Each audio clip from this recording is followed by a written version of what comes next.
Welcome to another Angola update.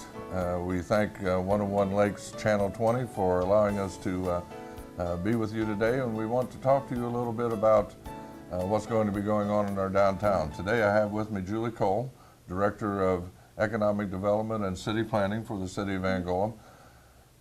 Julie has been working extremely hard, along with a lot of our downtown businesses and other people, to make something happen that's been talked about for the last 35 or 40 years, and that's updating our downtown.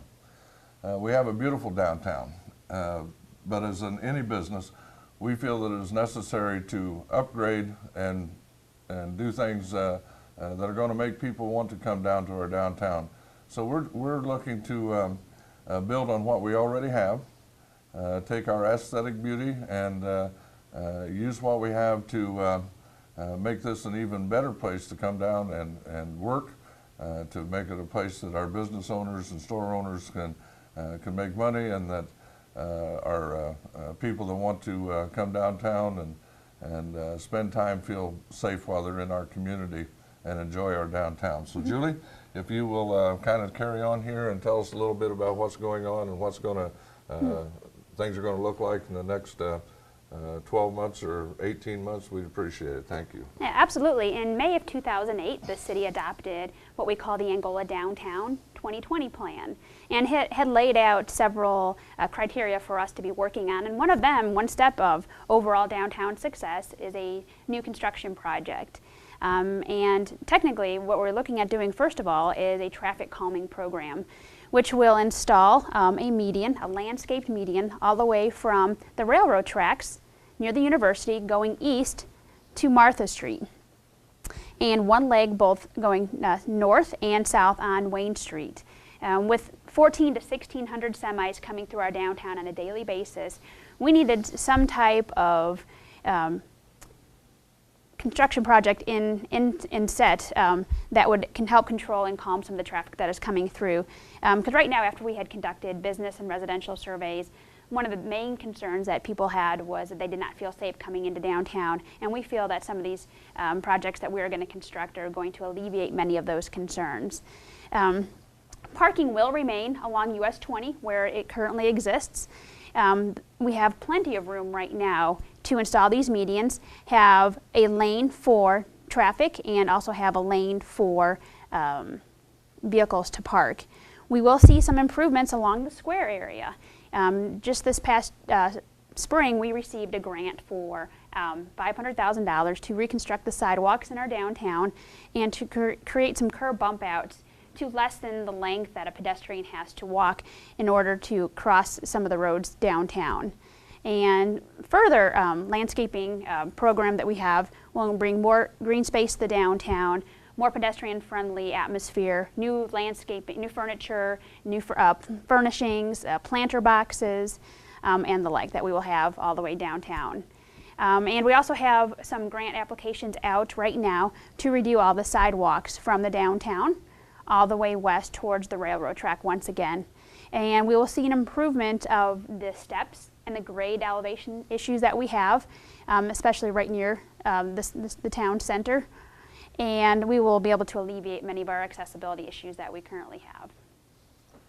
There's been some concern that we're going to lose parking because it does look different, but if you kind of explain just exactly what's going to happen here, kind of alleviate some of those concerns. Absolutely. Current conditions, it's basically a big free-for-all. Cars are free to enter and exit however they choose, and there's really no defined travel path for vehicles entering and exiting the parking areas or the people just going around the circle here.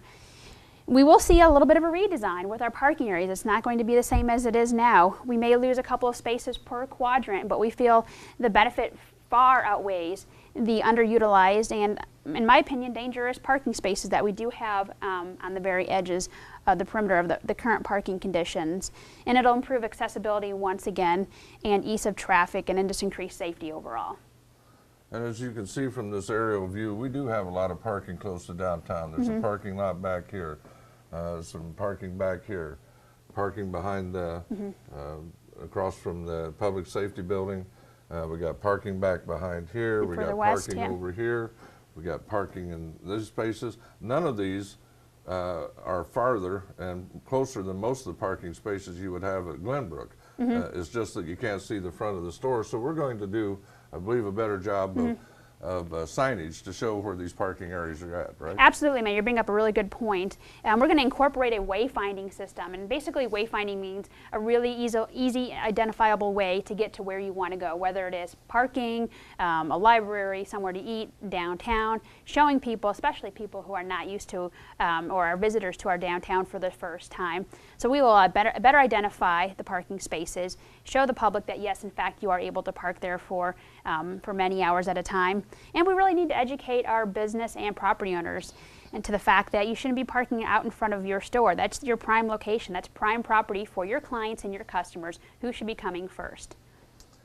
And we've had a lot of partners in putting this together. Maybe you want to talk about some people that have been on the committee and some of the other things that have been going on. Yeah, actually we've had great partnership, and I think that's one of the keys to success for any type of project, especially in downtown, that we do need that private involvement, that private sector support.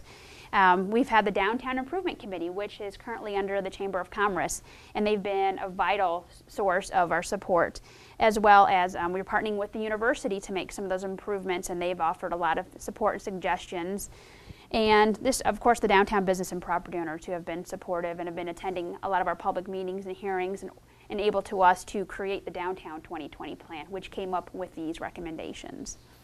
And as you can see down here, this is kind of the area where this is the entrance to Trine University here. And this is going to be their new Performing Arts Center. And this is kind of a drawing of what they intend to do as far as parking, greenery, and that type of stuff. They've been helping tremendously with this area down here financially, and we appreciate everything that they've done to help us with that.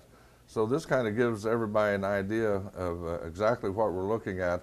And if we pull this all together, so far we've gotten two $500,000 grants. Correct. $1 million total. We have some other grants we're going after. So basically, this is about a $4 to $5 million project. Absolutely. With a maximum of, what, about $600,000 in local tax dollars and private tax or private dollars, right? That sounds about right. So that's a pretty good exchange to get, you know, $600,000 and you get about $4 or $5 million. And this this is grant money that we've been talking about. There's a difference between an SRF loan, which I'm going to talk about shortly, and a grant. The grant is money that we do not have to pay back. It would be part of our tax dollars that would be going somewhere else. This is money that would be used somewhere else in the state. We've been very fortunate to get these because these are grants that every community goes after. I believe we were one of about 40 communities to receive grants in this last go around from Okra. Yep. And they had, I believe, around 180 applications. Probably. All of these applications are very competitive, so we really have to make an effort, and it shows that if we have a good local effort, it really pays off in the end, because that's how we get awarded. So when this all comes about, what is also going to be happening when we're doing what we're talking about here is the state of Indiana is going to be repaving. They're going to be repaving from the railroad down here, clear out east to the cemetery road.